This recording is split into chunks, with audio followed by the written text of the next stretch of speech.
अष्टाङ्ग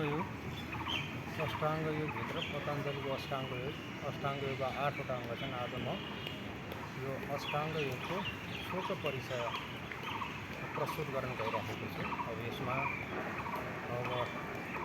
महर्षि पतञ्जलिले प्रतिपादन गरेको योग सूत्र जुन लेखिएको छ र यो योगको माध्यमबाट संसारभरिका अधिकांश मान्छेहरू निरोगी, सामाजिक, संस्कार, अनुशासित बनाउने भएको हुनाले यो पतञ्जलिद्वारा प्रतिपादित अष्टाङ्ग योगलाई हामीले हाम्रो दैनिक जीवनमा कार्यान्वयन गर्नुपर्ने हुन्छ। अब हामीले अब यो भएको हुनाले कुङ्गुसमा बस्ने भन्ने कुराहरू भयो।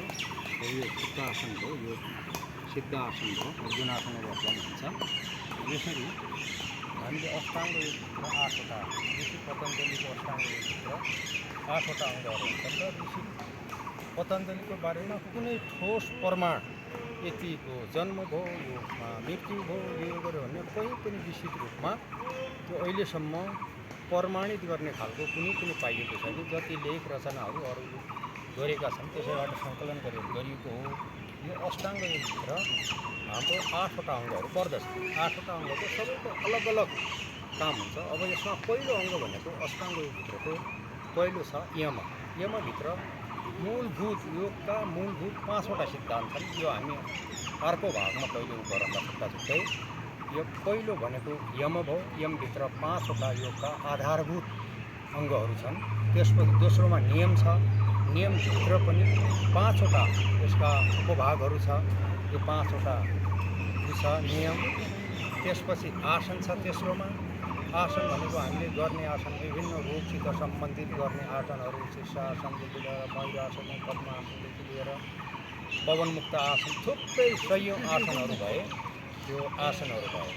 चौथोमा छ प्राणायाम। प्राणायाम भनेको नाडी शोधन, हाम्रो प्राणायामभित्र श्वास प्रश्वासको क्रियाहरू, त्योसित सम्बन्धित नाडी शुद्धिका कुराहरू, अग्निसार, बाह्य प्राणायाम, अनुलोम विलोम, भस्त्रिका जति पर्छन् यी हाम्रा प्राणायामभित्र पर्छन्। चौथो।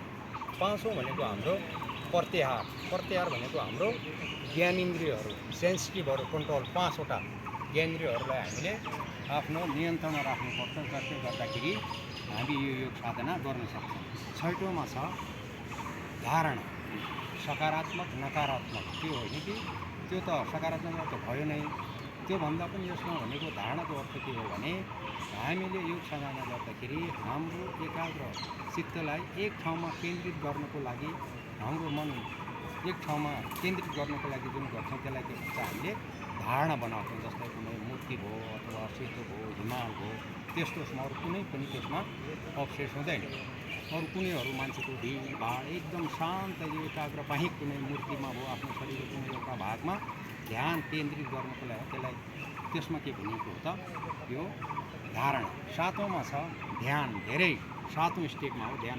जटिल हामीले एकाग्रता मन शान्त गर्नको लागि 7औँ अष्टाङ्ग योग 7औँ अङ्ग हो ध्यान। र 8औँ अङ्ग अष्टाङ्ग योगको 8औँ अङ्ग भनेको समाधि। समाधिमा गइसके मान्छे फेरि यो व्यावहारिक जीवनमा चाहिँ त्यो कहिले पनि व्यावहारिक जीवनमा फर्केर त्यो कहिले पनि आउँदैन। गइसकेपछि त्यहीबाट मोक्ष प्राप्ति गर्नको लागि हुन्छ त्यो के हुन्छ समाधि। हाम्रो व्यावहारिक रूपमा त मान्छेले समाधि लिने यो भन्छ त्यो भन्छ, तर समाधिको अर्थ भनेको एकपटक गइसकेपछि पुनः फेरि त्यो व्यावहारिक जीवनमा त्यो कहिले पनि फर्किँदैन। जीवनको अन्तिम मोक्ष प्राप्तिको पञ्चतत्त्वमा विलिन हुने माध्यमको हाम्रो के भयो समाधि पर्दछ। यसरी हाम्रो अष्टाङ्ग योगभित्र हाम्रा 8वटा अङ्गहरू। यसलाई म पुनः एकपटक सर र यो 8वटै अङ्गहरूको नाम मैले पुनः चाहिँ यसलाई स्मरण गराउन चाहन्छु।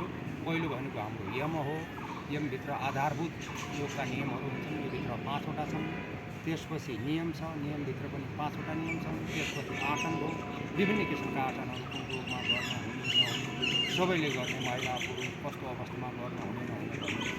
चौथोमा भयो हाम्रो प्राणायाम भनेको श्वास प्रश्वाससित सम्बन्धित अग्निसार, बाह्य प्राणायाम, यो सबै कुराहरू भयो। 5औँमा भयो प्रत्याहार। प्रत्याहार भनेको सेन्सिटिभ हाम्रो ज्ञानेन्द्रियहरू 5वटा ज्ञानेन्द्रिय कन्ट्रोल गर्ने, आत्मनियन्त्रण गर्नको लागि त्यो भनेको 5औँ यो अष्टाङ्गको 5औँ अङ्ग भयो। छैठौँमा भनेको हाम्रो धारणा। सकारात्मक नकारात्मक हामीले आफ्नो दिमागलाई एक ठाउँमा मनलाई एक ठाउँमा केन्द्रित गर्नुको लागि जब हामी त्यो गर्दछौँ त्यसलाई के भन्छ धारणा। सातौँमा भयो हाम्रो सातौँ अङ्ग हो ध्यान। ध्यान माथिल्लो लेभलको भयो।